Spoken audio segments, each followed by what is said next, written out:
नमस्कार, स्वागत है आपका। मैं हूं आपके साथ सुमित झा। अब सिर्फ एक चांस। जी हां, शिक्षा मंत्रालय ने बड़ा फैसला लिया। नो डिटेंशन पॉलिसी को खत्म कर दिया है। 5वीं और 8वीं के बच्चों पर अब फैसले का असर होगा। फेल होने पर प्रमोट नहीं किया जाएगा, बल्कि दोबारा परीक्षा का मौका मिलेगा। 2 महीने के अंदर परीक्षा देनी होगी दोबारा। तो 5वीं और 8वीं क्लास के एग्जाम में फेल होने वाले स्टूडेंट्स को अब पास नहीं किया जाएगा। केंद्र सरकार ने सोमवार को नो डिटेंशन पॉलिसी खत्म कर दी है। पहले इस नियम के तहत फेल होने वाले स्टूडेंट्स को दूसरी क्लास में प्रमोट कर दिया जाता था। सरकार के नए नोटिफिकेशन के मुताबिक फेल होने वाले स्टूडेंट्स को 2 महीने के अंदर दोबारा परीक्षा देने का मौका दिया जाएगा। अगर वे दोबारा फेल होते हैं तो उन्हें प्रमोट नहीं किया जाएगा, बल्कि जिस क्लास में वो पढ़ रहे थे उसी में दोबारा पढ़ेंगे। सरकार ने इसमें एक प्रावधान भी जोड़ा है कि 8वीं तक के ऐसे बच्चों को स्कूल से निकाला नहीं जाएगा। केंद्र सरकार की नई पॉलिसी का असर केंद्रीय विद्यालयों, नवोदय विद्यालयों और सैनिक स्कूलों सहित करीब 3000 से ज्यादा स्कूलों पर होगा। 16 राज्य और 2 केंद्र शासित प्रदेश दिल्ली और पुडुचेरी नो डिटेंशन पॉलिसी पहले ही खत्म कर चुके हैं। शिक्षा मंत्रालय के मुताबिक स्कूली शिक्षा राज्य का विषय है, इसलिए राज्य इस संबंध में अपना निर्णय ले सकते हैं।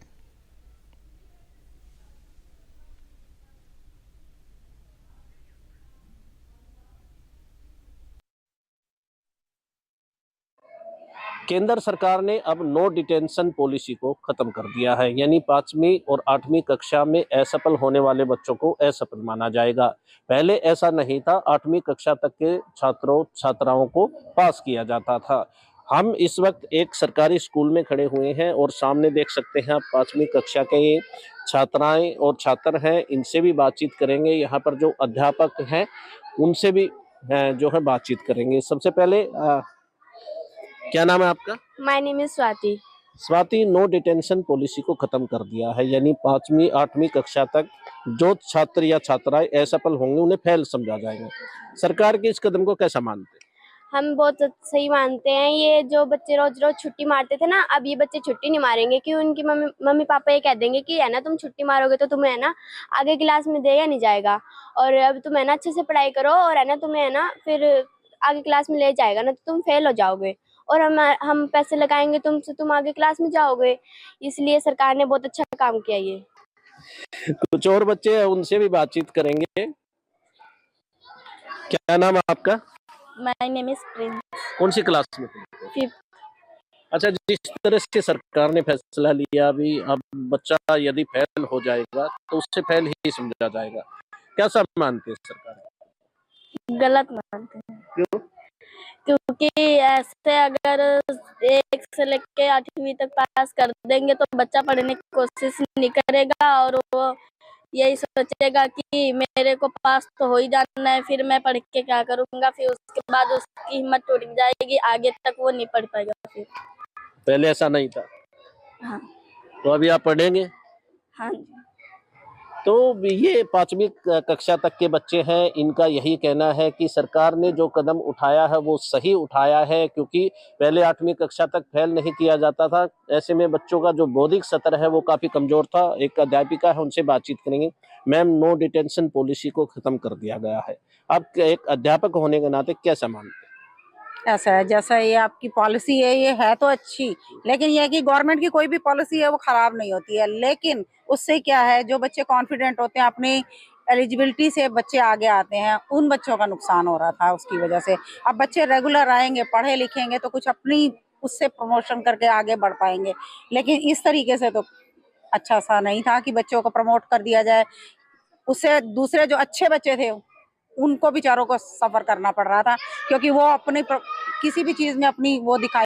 ये अध्यापक थे और ये स्टूडेंट है, इनका भी यही कहना है कि सरकार ने जो पॉलिसी बनाई थी, हालांकि पॉलिसी में कोई कमी नहीं थी, लेकिन 8वीं तक के बच्चों को ये अंदेशा था कि वो फेल नहीं होने वाले, चाहे वो स्कूल में आए या पढ़ाई करे या ना कराए। ऐसे में जो अभिभावक है वो भी ये सोचते थे कि बच्चे को फेल नहीं होना है, इसलिए नो डिटेंशन पॉलिसी सही थी। लेकिन अब सरकार ने बड़ा अहम फैसला लिया है और 5वीं और 8वीं कक्षा तक के जो बच्चे हैं उन्हें हर हाल में पढ़ना होगा। यदि वो किसी एग्जाम में असफल होते हैं और उन्हें एक मौका और दिया जाएगा, अगर फिर भी वो असफल होते हैं तो उन्हें फेल समझा जाएगा। इंडिया न्यूज के लिए रोहतक से दिनेश कौशिक। और इसी मुद्दे पर बात करने के लिए हमारे साथ मेहमान भी जुड़ रहे हैं। इस वक्त हमारे साथ जुड़े हुए हैं राम अवतार शर्मा, प्राइवेट स्कूल एसोसिएशन के अध्यक्ष हैं। राम अवतार जी, बहुत स्वागत है आपका। पहला तो सबसे पहले रिएक्शन आपका डिटेंशन पॉलिसी खत्म करने को लेकर जो फैसला लिया गया है।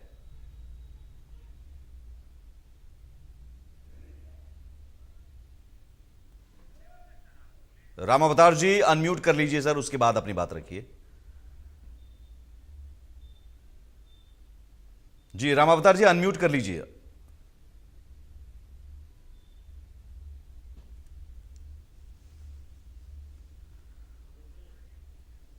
राम अवतार जी आवाज आ रही है आप तक? राम अवतार जी आवाज आ रही है तो आप अनम्यूट कर लीजिए सर, अनम्यूट का ऑप्शन होगा, अनम्यूट कर लीजिए, उसके बाद आप बोलिए। कर दिया जी बोलिए। भाई साहब, हमारी ये डिमांड थी सरकार से, हमारी मांग थी केंद्र की से कि 5वीं और 8वीं कक्षा में बोर्ड लागू किया जाए। और हम इस जो फैसले का स्वागत करती है प्राइवेट स्कूल एसोसिएशन हरियाणा, क्योंकि 10वीं कक्षा में जाके जब बच्चा बोर्ड की परीक्षा देता था तो वो उसमें फेल हो जाता था, क्योंकि बच्चे के मन में किसी प्रकार का भय नहीं था 5वीं में 8वीं में तो सीधा पास होना है।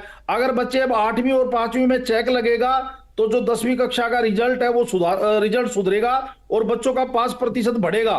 तो इसके लिए हम पूरे हरियाणा के प्राइवेट स्कूलों की तरफ से इस सरकार के इस फैसले का स्वागत करते हैं। इन बच्चों में क्वालिटी एजुकेशन की जो बात है, वो क्वालिटी एजुकेशन अगर हम बच्चों की देखें तो 5वीं और 8वीं में चेक लगना जरूरी था और ये सरकार ने बहुत अच्छा काम किया है, इसका हम स्वागत करते हैं। ये एक बड़ी बात यह है कि जो स्कूल में पढ़ाते हैं शिक्षक, क्या उन शिक्षकों के इवैल्यूएशन को लेकर भी एक पहल होनी चाहिए कि वो किस तरह से मार्किंग करते हैं, किस तरह से नंबर देते हैं? क्योंकि कई बार ये देखा जाता है कि बच्चे अगर ज़्यादा पढ़े लिखे हैं लेकिन उनका जो वैल्यूएशन होता है, मार्किंग होती है, वो कम हो जाती है, उससे भी कहीं ना कहीं उनका मोरल डाउन होता है। उस पर भी क्या कुछ बात होनी चाहिए? बिल्कुल बिल्कुल, आपने बिल्कुल सही फरमाया। इन जो टीचर्स हैं जो मार्किंग करते हैं, उनकी समय समय पर कार्यशाला होनी चाहिए, उनकी समय समय पर उनकी भी एक, मैं तो ये कहता हूं कि उनका भी साल में 2 साल में कोई इस प्रकार का टेस्ट रखा जाए या उनकी कोई ट्रेनिंग की जाए, ताकि इन बच्चों की कैलकुलेशन जो बच्चा पेपर करके आता है उसका मूल्यांकन ठीक प्रकार से वो टीचर्स कर सके और बच्चे का मोरल डाउन ना हो। ठीक है। अब बलजिंदर सिंह बिरदी भी हमारे साथ जुड़ गए हैं, हरियाणा अभिभावक एकता मंच के सचिव हैं, और साथ ही अजीत सिंह हैं, डीईओ फरीदाबाद। सबसे पहले बलजिंदर जी, अभिभावकों की तरफ से क्या रिएक्शन? देखो, इसके अंदर एक तरफ तो मैं पॉलिसी की इस चीज को तो बढ़ाई दूंगा कि हाँ भाई, इन बच्चों के ऊपर थोड़ा ज्यादा ध्यान देने की जरूरत होती है। तो ये पॉलिसी, जो बच्चे अपना अगर किसी कारण से रह जाते हैं तो उनको एक्स्ट्रा मेहनत की बहुत ज्यादा जरूरत होती है, तो उसमें रिटेन करना कई बार कंपलसरी हो जाता है। हमें भी पता है कि इन बच्चों पे मेहनत ज्यादा चाहिए, लेकिन सिर्फ कि हाँ भाई कुछ बच्चों को जान के, क्योंकि जैसे अभी इन्होंने राम अवतार जी ने कहा कि हम बोर्ड में हम चाहते हैं कि 5वीं 8वीं में ये बोर्ड होना नहीं चाहिए, क्योंकि बच्चा ऑलरेडी इसमें बोर्ड का नाम सुनते एक प्रेशर गेम में आ जाता है। जहां 5वीं तक का बच्चा एक प्लेवे मेथड या नॉर्मल मेथड या एग्जाम्पल मेथड से पढ़ सकता है, लेकिन जैसे ही बोर्ड का नाम सुनता है उसको लगता है पता नहीं कैसे बोर्ड का होगा यार, कैसे पेपर आएंगे, एक अलग सा बच्चे का मेंटल एटीट्यूड हो जाता है। तो उस चीज में दबाव में ना आए बच्चा। और खासकर जो प्राइवेट स्कूलों से हमें बार एक्सपेक्टेशन ये रहती है कि इन चीजों में वो कहेंगे कि हमें तो क्रीम बच्चे चाहिए, छोटे बच्चे या 5वीं क्लास के, जैसे ही उनको देखा कोई बच्चा कमजोर है, बहुत ज्यादा मार्क्स कम ला रहा है, तो उस पर ज्यादा मेहनत नहीं देते। ये चीज ये आरोप है राम अवतार जी। मेहनत की जरूरत होती है सर, तो भाई इस साहब, पॉलिसी का सबसे ज्यादा है सर। भाई साहब, मैं अभिभावक एकता मंच के जो हमारे सचिव हैं उनकी जानकारी के लिए बताना चाहूंगा कि जब हम पढ़ते थे तो 5वीं का बोर्ड होता था। ये हवा तो पेरेंट्स ने क्रिएट कर दिया, स्टूडेंट्स के ऊपर पेरेंट्स ने, कि तेरे बोर्ड के एग्जाम है इस प्रकार का है, ये हवा है। पढ़े हम भी हैं, हमने भी 5वीं की परीक्षा बोर्ड की दी है, 8वीं की परीक्षा भी बोर्ड की दी है। ये बच्चे को चेक लगाना जरूरी है जब बच्चे का। और प्राइवेट स्कूलों की आप बात कर रहे हो, करीम की, प्राइवेट स्कूलों ने तो 134 ए में उन बच्चों को, गवर्नमेंट स्कूलों के उन बच्चों का दाखिला किया है जिनको ABCD नहीं आती थी। हमने हेल्प डेस्क लगाकर उन बच्चों को, सरकार की नीति थी, सरकार की पॉलिसी थी, हमने उसका स्वागत किया और उन 134 ए के बच्चों को, मेरिटोरियस को, हमने हेल्प डेस्क लगाकर उनका दाखिला किया और उन बच्चों को हमने पढ़ाया। हम ये नहीं देखते हरियाणा का बच्चा करीम तो स्कूलों में बढ़ता है, जिस विद्यालय में वो जाएगा वो स्कूल की नैतिक जिम्मेवारी है उसको करीम बढ़ा दे। वो बच्चा कोई भी हो, वो हमारे किसी भी उसमें स्कूल में आएगा तो हम उसको तैयारी करवाएंगे, हम उसको पढ़ाएंगे। आप इस बात को नकार नहीं सकते कि हरियाणा में क्वालिटी एजुकेशन देने में प्राइवेट स्कूलों का बहुत बड़ा योगदान, 60% योगदान हरियाणा में प्राइवेट स्कूलों का है। हम करीम का एडमिशन नहीं करते, आप ये गलत कह रहे हैं। हमारे पास गांव में आप जाके देखिए, आप ये कह रहे हैं कि लोहारू सरकारी जैसे स्कूलों का योगदान 40% है सिर्फ। और इसी बात- राइट टू एजुकेशन एक्ट में जो केंद्र की सरकार ने लागू किया, हमारे प्राइवेट स्कूलों ने बढ़ चढ़कर उसमें पार्टिसिपेट किया, भाग लिया और उन्होंने कहा कि हम इन बच्चों को पढ़ाएंगे राइट टू एजुकेशन एक्ट के तहत। ठीक और है। परंतु बड़े दुख का विषय है कि आज तक 134 का जो पैसा निर्धारित किया था वो पैसा नहीं मिला। राइट टू एजुकेशन एक्ट का एक चलिए, पैसा अजीत सरकार सिंह ने जी हैं हमारा 8 डीईओ साल का फरीदाबाद के पेंडिंग पड़ा है। डीईओ, वो बेहतर जवाब दे सकते हैं। हालांकि मसला अभी पहले नो डिटेंशन पॉलिसी जो खत्म किया गया उसे लेकर पहला रिएक्शन। अजीत जी, क्या ये अब चूंकि कह दिया गया है कि स्कूली शिक्षा जो है राज्य का विषय है, तो हरियाणा में अब क्या इसे लेकर कोई पहल या हरियाणा में क्या स्थिति है? सर, सबसे पहले तो मैं इंडिया न्यूज हरियाणा के सभी दर्शक का धन्यवाद करता हूं। दूसरा, आवाज आ रही है सर? जी जी, बोलिए। दूसरा, आपने कहा कि अब जो अमेंडमेंट किया गया है उसमें 8वीं और 5वीं के बच्चे को उसकी जो रिजल्ट जो साल के अंत में हम जो पेपर लेते हैं उनमें यदि वो हमारे क्राइटेरिया का जो कि मापदंड हमने उसके प्रमोशन के लिए रखा है, यदि वो पूरा नहीं करता तो हम उसको रिजल्ट डिक्लेरेशन के 2 महीने बाद दोबारा उसको एग्जाम का मौका देंगे। और उसके साथ साथ उसको जो भी कमियां रही हैं उसके पेरेंट्स को भी और उस बच्चे को भी उस प्रमोशन के लिए जो फीडबैक चाहिएगा वो हमारी तरफ से या टीचर्स की तरफ से, चाहे वो प्राइवेट स्कूल का हो चाहे सरकारी स्कूल का बच्चा हो, वो दिया जाएगा। परंतु उसके बाद भी यदि वो सफल नहीं होता है तो उसको डिटेन कर लिया जाएगा और उसको तब तक स्कूल 8वीं कक्षा पूरी नहीं कर लेता, जो एलिमेंट्री एजुकेशन पूरी नहीं कर लेता, तब तक उसको स्कूल से आउट नहीं होने दिया जाएगा। जी नहीं, तो ये पॉलिसी हरियाणा को लेकर हरियाणा में क्या है? ये पॉलिसी हरियाणा में भी लागू होगी। जैसे हमारे बहुत सारे प्राइवेट या सरकारी स्कूल के टीचर ये मानते थे कि कमजोर बच्चे भी हमें RTE के कारण से अगली क्लास में प्रमोट करने पड़ते हैं। हालांकि हमारा टीचर किसी बच्चे को फेल करने के हक में नहीं है, उनकी अच्छी से अच्छी तैयारी करवाई जाए। टीचर बच्चे को फेल करने के लिए नहीं बल्कि उसको अपग्रेड करने के लिए मेहनत करता है, पर फिर भी कुछ बच्चों की कुछ दिक्कतें होती हैं या उस ग्रेड लेवल तक वो नहीं पहुंच पाते, तो हम उनको अगली क्लास में प्रमोट करने के लिए हरियाणा में ये लागू होगी, आप ये कह रहे हैं? ये अभी क्योंकि gazette notification government of India की तरफ से हुआ है, ये डिपार्टमेंट और सरकार का फैसला होगा कि इसको कब से लागू करें। ठीक है। हाँ, चूंकि स्कूली शिक्षा राज्य का विषय होता है तो राज्यों पर छोड़ दिया गया है, लेकिन राज्य भी अब इसे लागू करेंगे और प्राइवेट स्कूल वाले भी अब इसका स्वागत कर रहे हैं। लेकिन एक बड़ी बात यह है कि जो राम अवतार जी कह रहे हैं कि आपने भी जिक्र किया कि उन बच्चों को जिनकी परवरिश कहीं एक माहौल जिन्हें घर पर नहीं मिलता है पढ़ाई लिखाई का, ज़्यादातर शिकायतें उन्हीं बच्चों को लेकर होती है। वो बच्चे ज़्यादा उस कंपटीशन में फिर आगे नहीं आ पाते हैं, तो उनको एक स्पेशल ध्यान देने की ज़रूरत होती है।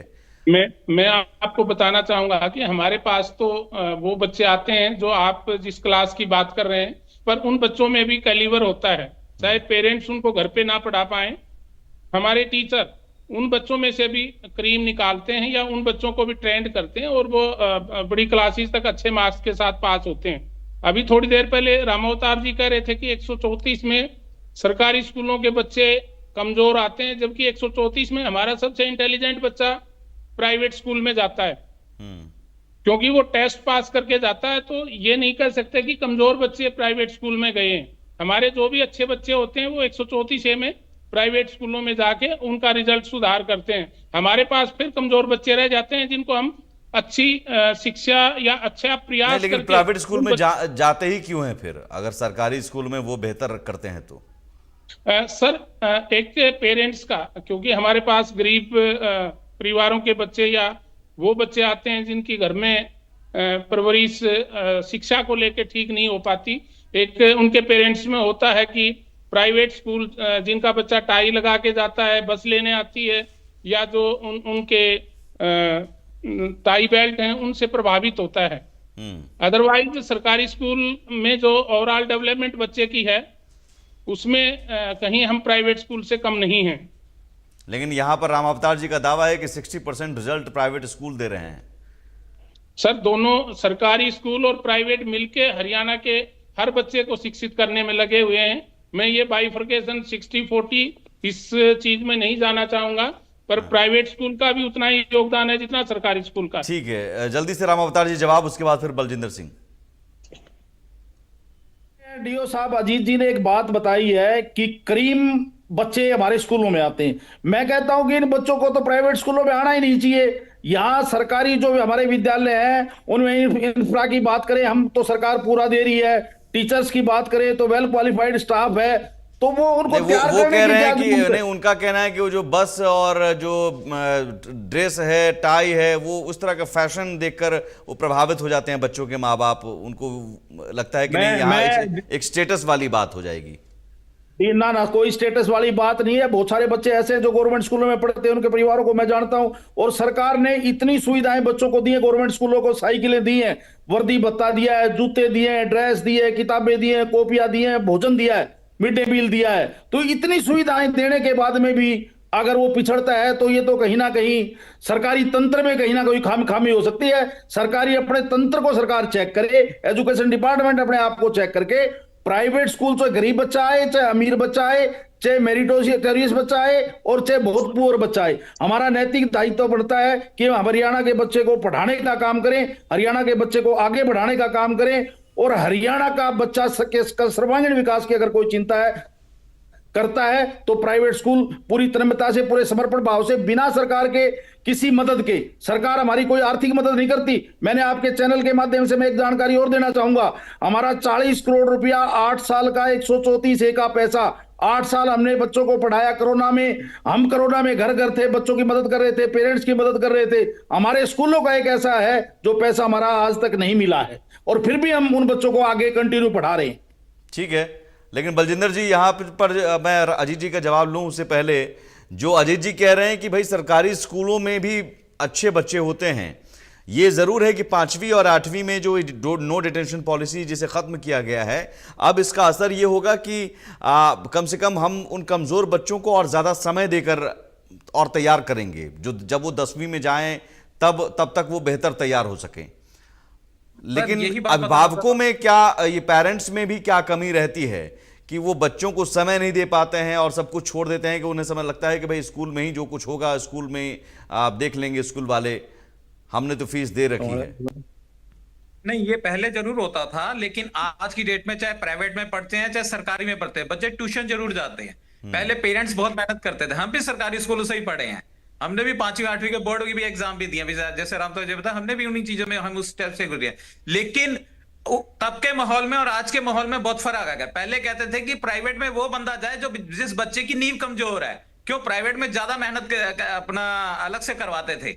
लेकिन इन्होंने, अभी रावतर जी ने कहा कि हमने 134 में इतने बच्चों को पढ़ाया। अब फरीदाबाद में मानेंगे क्योंकि हम यहाँ का हूं, 500 से ऊपर बच्चों की इनकी लिस्ट नहीं आई है। कोई भी मेजर स्कूल्स में है, उन्होंने बच्चों 134 में बच्चों को नहीं लिया। तो गरीब घर के बच्चों के ऊपर ये मेहनत नहीं करते, उनको लेने से कतराते हैं।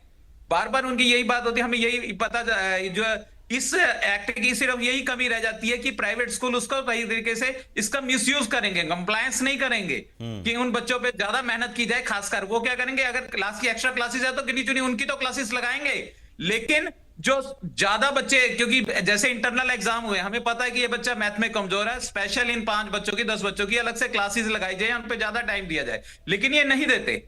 प्राइवेट आज भी उन चीजों पे नहीं देते, या तो पूरी क्लास की लगेगी लेकिन उन बच्चों पे नहीं देते। सरकारी स्कूल में फिर भी ये टीचर ध्यान देते हैं, टीचर वो कहेंगे बेटा दोबारा मुझसे पूछने आओ, दोबारा ऐसा करो। सरकार के हमने पढ़े हैं, हमें भी पता है कि वो टीचर के साथ आज भी हमारे लिंक है जी। वो टीचर भाई साहब, आपकी स्टेटमेंट, ठीक है राम अवतार जी जल्दी से जवाब। ये आपकी जो स्टेटमेंट है अभिभावक एकता मंच की, इनको तो पता नहीं क्या फोबिया प्राइवेट स्कूलों का हो रखा है। आज से नहीं 15 साल से मैं देख रहा हूं। ये कह रहे हैं कि सरकारी स्कूलों में ध्यान देते हैं। मैं कह रहा हूं हमारे यहाँ चेक लगता है, अगर टीचर नहीं पढ़ाता है, टीचर को घर का रास्ता दिखा देते हैं हम। अगर कोई भी बच्चा, ये नहीं है कि 134 का बच्चा है, ये गरीब घर का बच्चा है, इस प्रकार की छटनी हमारे स्कूलों में नहीं होती। हमारे स्कूल में चाहे गरीब घर का बच्चा सर है, चाहे देखिए, अमीर घर का यहां पर बच्चा है। अभिभावकों की भी एक बड़ी जिम्मेदारी बनती है और स्कूलों की भी जिम्मेदारी बनती है। मैं तो यही कहूंगा कि चाहे अब ये हम कह दें कि नहीं प्राइवेट स्कूल वाले देख लें, हम फीस भर दिया, पेरेंट्स भी आजकल घर पर समय नहीं देते हैं बच्चों को, ये बात तो स्पष्ट है। अगर आप सब कुछ ट्यूशन और स्कूल के भरोसे ही छोड़ देंगे कि बच्चे आपके पढ़ लिख लें और अच्छे नंबर ले आए, तो ऐसा भी पॉसिबल नहीं है। और सरकारी तंत्र में भी बहुत खामियां हैं। अजीत जी, बिल्कुल मुझे लगता है कि आप भी इस बात से सहमत होंगे कि कई सरकारी स्कूलों में तमाम सुविधाओं के बावजूद अगर बच्चे बेहतर नहीं कर पा रहे हैं तो कमी कहीं ना कहीं टीचर्स में होती है, या फिर जो सुविधाएं हैं उन सुविधाओं के इस्तेमाल में कमी होती है।